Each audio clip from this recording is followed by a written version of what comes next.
وسلام علی عباده الذین اصطفى اما بعد فاعوذ باللہ من الشیطان الرجیم بسم اللہ الرحمن الرحیم۔ معزز سامعین، 6 فروری بروز سوموار 2023 بعد نماز عشاء کا یہ درس قرآن انشاءاللہ تفسیر سورہ بنی اسرائیل آیت نمبر 49 سے لے کر آیت نمبر 52 تک جاری رہے گا۔ آپ دعا فرمائیے اللہ کریم شرح صدر کے ساتھ حق سچ بیان کرنے کی توفیق عطا فرمائے اور اللہ تعالی عمل والی باتوں پر عمل کی توفیق عطا فرمائے۔ پچھلے درس میں یہ بیان ہوا تھا کہ اللہ نے فرمایا انظر کیف ضربوا لک الامثال، کہ دیکھیے یہ گستاخ کس طرح آپ کے لیے مثالیں بیان کرتے ہیں۔ فضلوا، پس اس گستاخی کے باعث وہ گمراہ ہو گئے۔ فلا یستطیعون سبیلا، اب وہ سیدھے راستے پر نہیں چل سکتے۔ تو ان کی گمراہی اور گمراہیوں کے جو اسباب ہیں، ان کی گمراہی اور گمراہیوں کے جو اسباب ہیں ان کا بیان ہو رہا ہے۔ وقالو، اور وہ یہ بھی کہتے تھے انکار کے طور پر کہ اذا کنا عظاما ورفاتا، کہ جب ہم مر کر عظاماً ہڈیاں بن جائیں گے، اور ورفاتن، اور جب ہڈیاں ہماری ریزہ ریزہ ہو جائیں گی۔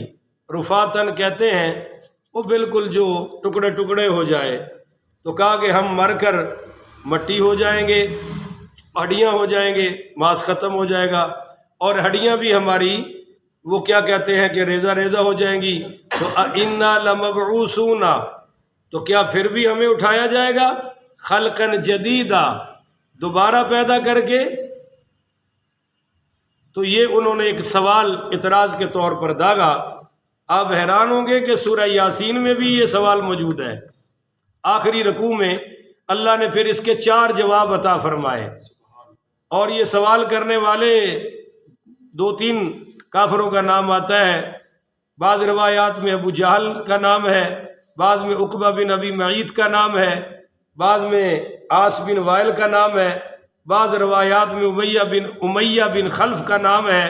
بہرحال ان کو کہیں کو قبر میں وہ پرانی کھوپڑی مل گئی، اس کی وہ ٹوٹی ہوئی ہڈی نہ کپڑے میں ڈال کر ابو جہل لے آیا، اور آپ صلی اللہ علیہ وآلہ وسلم کے سامنے رکھ کے مسخرے پن میں، مسخرے کے انداز میں کہنے لگا، اٹھا کرنا کہنے لگا یا محمد اس کو ذرا ہاتھ تو لگاؤ۔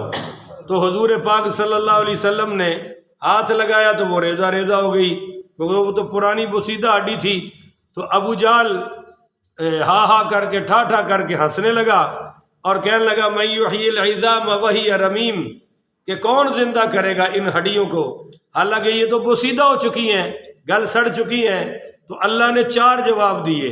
اولم یر الانسان انا خلقناہ من نطفۃ فاذا هو خصیم مبین، کیا نہیں دیکھتا کہ بے شک ہم نے انسان کو پیدا کیا ہے پانی کے ایک قطرے سے، تو اچانک فاذا هو خصیم مبین، یہ تو لڑنے والا بن گیا بھائی، اوقات تو اس کی یہ ہے، پر اب تو خصیم مبین، کھلی کھلی لڑائیاں کرتے پھر رہا ہے۔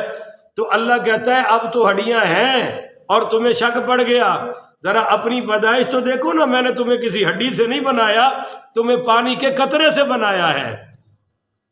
اور دوسرا جواب قل یحییھا الذی انشأھا اول مرہ، آپ فرما دیجئے کہ زندہ کرے گا ان کو وہ جس نے پیدا کیا ہے پہلی مرتبہ، دوبارہ بھی وہی زندہ کرے گا جس نے پیدا کیا ہے پہلی مرتبہ۔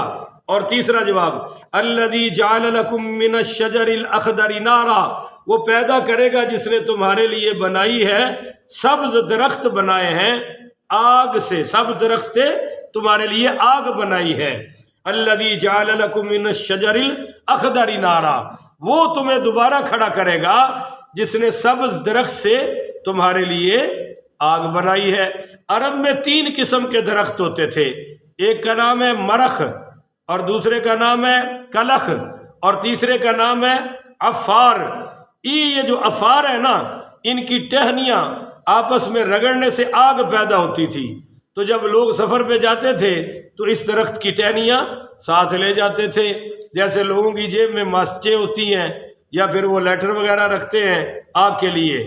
تو اللہ نے فرمایا کہ جس رب نے اس سبز درخت سے تمہارے لیے آگ پیدا کر دی ہے، وہی رب تمہیں دوبارہ بھی پیدا فرما دے گا۔ اور چوتھا جواب، اولیس الذی خلق السماوات والارض بقادر علی ان یخلق مثلہم، کیا نہیں ہے وہ ذات جس نے پیدا کیا آسمانوں اور زمینوں کو، کیا وہ اس بات پر قادر نہیں ہے کہ تمہیں دوبارہ پیدا کر دے؟ جب وہ زمینیں پیدا کر چکا ہے، آسمان پیدا کر چکا ہے، تو تمہارا پیدا کرنا دوبارہ یہ کوئی مشکل نہیں ہے۔ تو بہرحال انہوں نے یہ اعتراض کیا، تو اللہ نے پھر جواب کیا دیا، قل، آپ ان سے فرما دیجئے کہ کونو حجارتن، یقیناً ایسا ہوگا، یعنی اللہ اٹھائے گا، کونو حجارتن، خواہ تم پتھر بن جاؤ۔ یہ تو نرمی میں کہا نا کہ ہڈیاں گل چکی ہیں، ماس ہمارا اتر جائے گا تو پھر بھی زندہ ہوں گے، تو اللہ نے کہا تم ایسا کرو کہ پتھر بن جاؤ۔ اب پتھر تو نہیں گلے گا، پتھر تو نہیں ٹوٹے گا، او حدیدہ، یا پھر لوہا بن جاؤ، یا او خلقا مما یکبر فی صدورکم، یا کوئی ایسی مخلوق بن جاؤ جس کا تمہارے دلوں میں بڑا روب ہے کہ بڑی تکڑی مخلوق ہے جی، بہت بڑی مخلوق ہے، تو تم وہ بن کے دیکھ لو، فَسَيَقُولُونَ مَن يُعِيدُنَا، اور تم کہو گے کہ کون دوبارہ کر کے ہمیں زندہ لوٹائے گا۔ یعنی اس پہ تو تم شک ظاہر کر رہے ہو کہ ہمارا ماس اتر گیا، ہڈیاں پگھل گئی۔ اللہ کہتا تم پتھر ہوتے، لوہے ہوتے، یا کوئی اور بڑی مخلوق ہوتے تو پھر بھی تم نے یہی کہنا تھا، کیونکہ تمہارے اندر کفر ہے، شک ہے، وہ جان ہی رہا۔ قُل لِلَّذِي فَطَرَكُمْ أَوَّلَ مَرَّةٍ، آپ ان کو جواب دے دیجئے کہ وہی پیدا فرمائے گا جس نے تمہیں پہلی مرتبہ پیدا فرمایا ہے۔ پہاڑ بن جاؤ تب بھی۔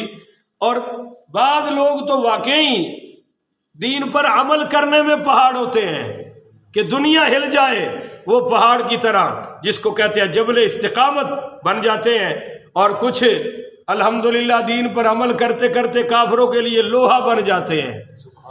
یہ نہیں کہ وہ ان کے لیے ایٹم بم کا دہشت ہوتی ہے، نہیں جناب، ایٹم بم ان کے پاس زیادہ ہوتا ہے، مگر دہشت مجاہد کی ہوتی ہے، دہشت اللہ کے نام پر قربان ہونے والے کی۔ ایک تو یہ ہے، اور بات یہ ہے کہ اے میرے محبوب، ان کے دل پتھر بن چکے ہیں، ان کے دل لوہے سے زیادہ مضبوط بن چکے ہیں۔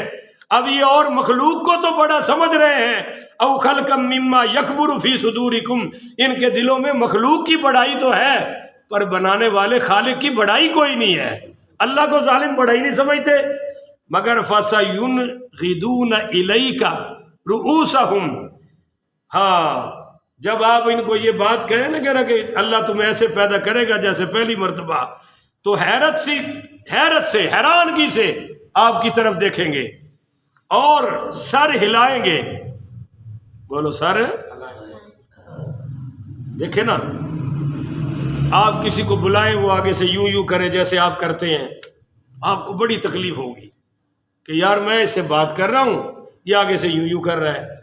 اب اللہ کہہ رہا ہے فَسَيُنْغِضُونَ إِلَيْكَ رُؤُوسَهُمْ، آپ کو دیکھیں گے حیرانگی سے، بڑی بدتمیزی سے، بد تہذیبی سے، ادب سے نہیں دیکھیں گے، اور آپ جو بات کر رہے ہیں نا اس پر سر ہلائیں گے، سر ہلائیں گے بدتمیزی سے، بد تہذیبی سے، اچھا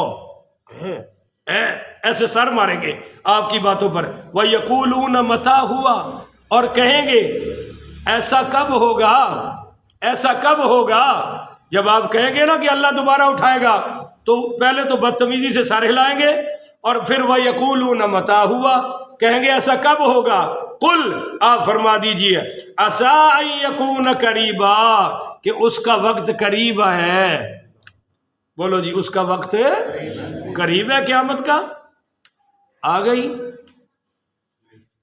اور بولتے ہی نہیں ہو۔ اللہ کہہ رہا ہے قریب ہے، نہیں سمجھے؟ شیخ پورہ میں ایک مجسٹریٹ صاحب ہے، میرے دوست اہل حدیث ہیں، ان کا والد اسا کیا سب فضول ہے، کوئی قیامت نہیں. کدوں دا کہنے لگے وہ آ رہی کتے ہے لیاؤ کٹ کے.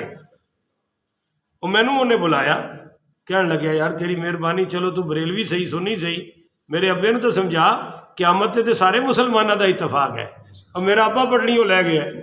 اب میں اس کے پاس گیا، میں نے اس کو حدیث سنائی. میں نے کہا بھائی بخاری میں ہے، آقا نے فرمایا جس طرح یہ انگلیاں قریب ہے نا اس طرح میں اور قیامت قریب ہے. تو کہندا آ انگلی دس قیامت کتھے ہے؟ یہ تو نیڑے نیڑے نے، ہجے تک نہیں آئی. کدوں تو تسی مولوی لگے ہو، حضرت آدم تو سلسلہ شروع ہوا ہے سب. اس نے تو بڑے سخت جملے کا ہے. خیر میں نے آیتیں پڑھی، وہ آگے سے کوئی نہ کوئی ڈھوچ ڈا دے. میں بعد چونوں آکھیا باہر آ کے میں کہا تیرا ابا گیا؟ کہندا کتھے؟ میں کہا اسلام تو گیا، پکا کافر ہے. جو قیامت کا منکر ہو گیا تو مسلمان کیسا؟ تو اب اللہ کہہ رہا ہے کہ بھائی تمہیں جب یہ آپ سے کہیں گے نا وہ یقولون متى ہوا، کہ کب ایسا ہوگا، تو قل عسى ان يكون قریبا، آپ فرما دیجئے قریب ہے. اب قریب کیوں کہا؟ بھائی اللہ نے یہ کائنات بنائی تھی حضور پاک کو بھیجنے کے لیے. حضور تشریف لے آئے، اب سرکار پردہ کر گئے تو کس نے آنا ہے؟ قیامت نے. بولو اب کوئی نبی آ سکتا؟ اب جو آئے گی تو قیامت ہی آئے گی. بھائی جب حضور چلے گئے تو قیامت کا آنا تو قریب ہے نا. پہلا جواب تو یہ. اچھا دوسری بات، آپ مجھ سے کوئی پوچھے مفتی صاحب میں کب مروں گا، تو ہم کہیں گے مرے گا. تو کیا کہیں گے؟ تو مرے گا. وہ آ کے کدوں مرنا ہے؟ ہوں اسی یہ گل دس سکتے؟ تھوڑا جا بولی جاؤ، تھوڑی بڑی مہربانی ہے. تسی بول دیو میرا دل کھل جاتا ہے. تسی اتنے رکھنا ہے، ٹھیک ہو؟ ایک وہ تھمب ایک ہے، دو کام نے. اللہ تمہیں خوش رکھے، میں تو دعا دینا. میرے پیارے بھائیو گل سمجھو. ایک بندہ کہتا ہے جی میں مرنا ہے، اسی کہاں گے موت آئے گی. وہ آ کے کدو دس میں کدو مرا گا، راتی یا صبح؟ اور بولو یہ دس سکتے؟ وہ آ کے پھر آنی کوئی نہیں، جھوٹ پیا مارنا ہے.